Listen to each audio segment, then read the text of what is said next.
Students, आज का topic है सब सीक्वेंसेस। क्या होती है सब सीक्वेंसेस? इसकी डेफिनेशन देखिए। डेफिनेशन है let x n be a given sequence and a n be monotonic increasing sequence in set of natural numbers, and if yn is equal to xan, यदि कोई सीक्वेंस yn इस form की हो, क्या xan for every n belongs to n, यानी n element है natural number का, then yn is called subsequence of xn। तो देखिए डेफिनेशन समझते। एक सीक्वेंस आपको गिवन होगी xn और एक दूसरी सीक्वेंस गिवन होगी y। तो यह दो सीक्वेंस गिवन है, हम एक सीक्वेंस एग्जिस्ट करेंगे, वो कौन सी होगी? an। और वो सीक्वेंस an कैसी होगी? मोनोटोनिक इंक्रीजिंग सीक्वेंस, किसमें? नेचुरल नंबर के सेट में। और यदि yn को हम इस फॉर्म में लिख सकते हैं, चेंज कर सकते हैं, xan। an क्या है? ये वाला सीक्वेंस सफिक्स में, ये इसके x के सफिक्स में है for every n belongs to n, तब हम yn को कहते हैं सब सीक्वेंस ऑफ xn। तो दो सीक्वेंस आपको गिवन होंगी, उसमें से ये कहेंगे कि ये वाली सीक्वेंस yn, जो दूसरी सीक्वेंस है xn, इसकी क्या है? सब सीक्वेंस है। तो हम दोनों में ऐसा एक रिलेशन बना के दिखाएंगे जो कि ये कि जो सब सीक्वेंस होगी वो सीक्वेंस की इस फॉर्म में होगी xan, मतलब जो n की जगह पर an आ जाए और an क्या हो? वो monotonic increasing sequence, natural number के पदों में। ठीक है, तो सीक्वेंस की डेफिनेशन को हमने समझा। यही फॉर्मूला हम क्या करेंगे?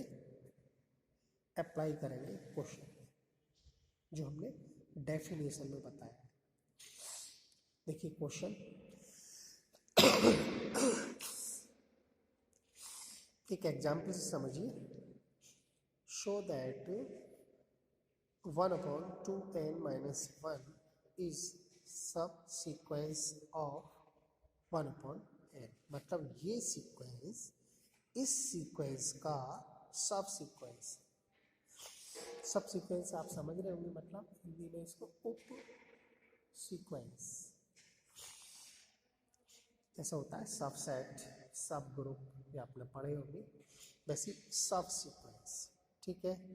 मतलब अगर हम दूसरी लैंग्वेज में ये भी कह सकते हैं कि इसके सारे एलिमेंट, सब सीक्वेंस के सारे एलिमेंट सीक्वेंस में होते हैं। हम तो कहते हैं सब सीक्वेंस, सब सेट कहते हैं कि सब सेट के सारे एलिमेंट सेट में होते हैं, तब वो सब सेट होता है। ठीक वैसे ही हम दूसरा मेथड ये भी लगा सकते हैं। इसका सॉल्यूशन समझिए। देखिए ये सब सीक्वेंस दिखाना है इसको, और ये सीक्वेंस है, तो हम सीक्वेंस को तो xn से लेट करते हैं और सब सीक्वेंस के लिए yn से। ये जनरली हम डेफिनेशन में भी हमने यही बताया। ठीक है, देखिए अब हम क्या करेंगे, इन दोनों के बीच एक ऐसा रिलेशन हम देखेंगे। अब ये समझिए, हम n की जगह पर क्या लिखें कि ये yn बन जाए, xn yn के बराबर हो जाए। तो यहाँ से कंपेयर करें, अगर हम यह n की जगह पर 2n-1 लिखते हैं, ये वाला, तो yn बन जाएगा। तो उसी को हम an लिख लेते हैं। ये लॉजिक है सब सीक्वेंस को प्रूफ करने का। तो xn में देखते हैं कि हम n की जगह पर क्या लिखें, क्या रिप्लेस करें, n किससे रिप्लेस करें कि वो yn बन जाए, मतलब yn की वैल्यू बन जाए।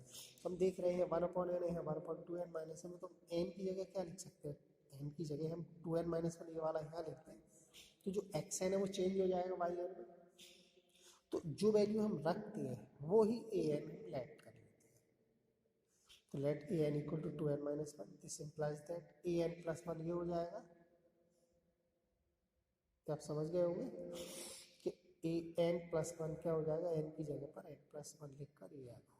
हमें इसको मोनोटोनिक दिखाना है an के लिए, तो मोनोटोनिक इंक्रीजिंग दिखाना है, तो हम क्या करें an प्लस 1 माइनस an की वैल्यू क्या दिखा दें, 0 से ग्रेटर, an प्लस 1 ये है, an ये है, इसको सब्ट्रैक्ट किया 2 आया इसका आंसर, जो कि ग्रेटर देन हुआ 0 से, 2 ग्रेटर होता है 0 से, क्या लिखेंगे मोनोटोनिक इंक्रीजिंग सीक्वेंस है। अब यहाँ देखिए from 1 and 2 yn is equal to x2n-1, हमने बाई n क्या है इसको इससे कंपेयर करें, n की जगह क्या लिखना है 2n-1, तो x2n-1 is equal to 1/2n-1, इन दोनों में ये रिलेशन बन गया, yn क्या है इज इक्वल टू x2n, तो ये an है, यह डेफिनेशन में देखिए yn इक्वल टू xan, तो yn is equal to xan, an यही है, देयरफॉर yn इज सब्सीक्वेंस। तो ये मेथड है आपका सब्सीक्वेंस को प्रूव करने का डेफिनेशन से। अब हम एक और मेथड इसी क्वेश्चन को समझाने के लिए बताते हैं। देखिए हमें सीक्वेंस xn 1/n गिवन थी क्वेश्चन में, जिसको हमने क्या किया टेबलर फॉर्म में चेंज कर दिया। कैसे करते हैं, n के प्लेस पर 1 2 3 4 5 6 7 यानी जितनी ज़रूरत हो हम उतना लिख सकते हैं, नहीं नेचुरल नंबर लिख सकते हैं। नेचुरल नंबर लिखने पर आप देख सकते हैं यह आएगी, ये टर्म आएंगी, 1 लिखेंगे 1 1/2 1/3 1/4 ये डॉट एंड yn के लिए ये है। अब हम yn में n की जगह 1 2 3 4 5 6 ये लिखेंगे, तो 1 लिखने पर 2 - 1 रहेगा, कॉमा 2 लिखने पर 2 × 2 4 - 1 1/3 रहेगा, कॉमा 3 लिखने पर 2 3 6 - 1 1/5, 4 लिखने पर 2 4 8 - अब आप ये देखिए कि ये सारी टर्म इसको बिलोंग कर रही है, नहीं 1 है 1/3 है 1/5 ये भी है 1/7 ये भी है।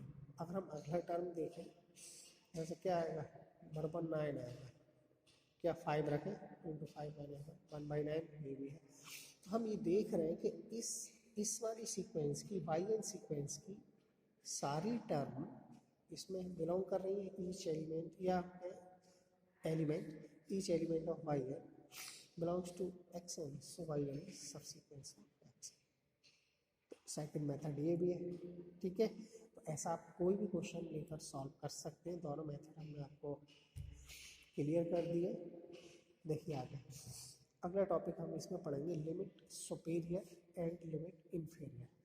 तो लिमिट हमने किसी सीक्वेंस की लिमिट हमने निकालना बताया है, कैसे करते हैं, limit n tends to infinite और xn जो भी कैलकुलेशन होकर अगर फाइनाइट आ जाती है तो सीक्वेंस हम कह देते हैं कन्वर्जेंट है, इनफाइनाइट आ जाती है लिमिट तो डाइवर्जेंट है, ओके। अब लिमिट सुपीरियर इन्फीरियर क्या होता है, तो एक लिमिट अपर होती है एक लोअर होती है, एक सुपर लिमिट होती है इन्फीरियर एक छोटी लिमिट होती है। इसके लिए देखिए फॉर्मूला हम बता रहे हैं फॉर कन्वर्जेंट सीक्वेंस।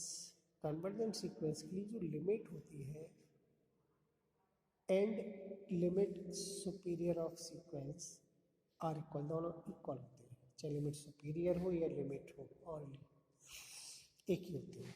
अब फॉर बाउंडेड कन्वर्जेंट सीक्वेंस, अगर सीक्वेंस बाउंडेड कन्वर्जेंट है तो लिमिट सुपीरियर, देखिए लिमिट सुपीरियर को ऐसे भी लिखते हैं लिमिट xn, लिमिट हो गई और ऊपर बार लगा दिया तो ये सुपीरियर हो गई, लिमिट xn नीचे बार लगा दिया तो इन्फीरियर हो गई, यानी लोअर लिमिट हो गई, ये हम कहें अपर लिमिट। तो अपर लिमिट को लिमिट सुपीरियर कहते हैं, लोअर लिमिट के लिए लिमिट इन्फीरियर कहते हैं, इज इक्वल टू है, ठीक है। अगर कोई सीक्वेंस बाउंडेड कन्वर्जेंट है तो जो उसकी एक्चुअल लिमिट होती है वही लिमिट सुपीरियर इन्फीरियर होती है। देखिए एक दो क्वेश्चन हम सॉल्व कर लेते हैं। Find limit superior and limit inferior of -1 की पावर n एक्स एन ये है। अब हम इसकी लिमिट फाइंड करें, एक लिमिट इसकी 1 आएगी, एक -1 आएगी। क्यों? क्योंकि फॉर n इज इवन, तो इवन के लिए हम जानते हैं -1 की पावर 2n हो तो इवन के लिए जैसे हम 2 4 6 8 तो पॉजिटिव रहेगा। ओके, और अगर हम n इज ऑड ले लें, जिसकी -1 की पावर 3 ले लें, 5 ले लें, तो माइनस आएगा। किसी भी ऑड नंबर के लिए माइनस आएगा, इसकी वैल्यू और इसकी पॉजिटिव यानी +1। तो यहाँ से ये क्लियर हुआ इसकी लिमिट 2 है, तो एक लिमिट सुपीरियर हो जाएगी, एक लिमिट इन्फीरियर हो जाएगी। ठीक है, देखिए ये कन्वर्जेंट के लिए sequence is bounded, therefore limit superior x n, superior यानी upper limit, limit inferior minus. ठीक है, बहुत सिंपल क्वेश्चन। अगला क्वेश्चन देखिए, find limit superior and limit inferior of 1/n। हम इसकी भी लिमिट फाइंड आउट करें, limit n tends to infinite 1/n। ठीक है, 1/∞ यानी कि 0। हमने देखा यूनिक और फाइनाइट एलिमेंट, तो सीक्वेंस कैसी है? Sequence is convergent. जब कन्वर्जेंट है तो इट इज बाउंडेड, बाउंडेड भी होगी। हमने बताया कि सीक्वेंस कन्वर्जेंट बाउंडेड हो तब जो उसकी लिमिट होती है वही लिमिट सुपीरियर होती है, वही लिमिट इन्फीरियर होती है। ओके, तो हमने लिखा देखिए, so limit superior x n, limit inferior x n is equal to, दोनों बराबर हैं और किसके बराबर है? 0 के, जो कि लिमिट आई है एन, लिमिट को हम एल से डिनोट करते हैं। ठीक है, तो ये क्वेश्चन आपका लिमिट सुपीरियर और इन्फीरियर पर हुआ। ओके,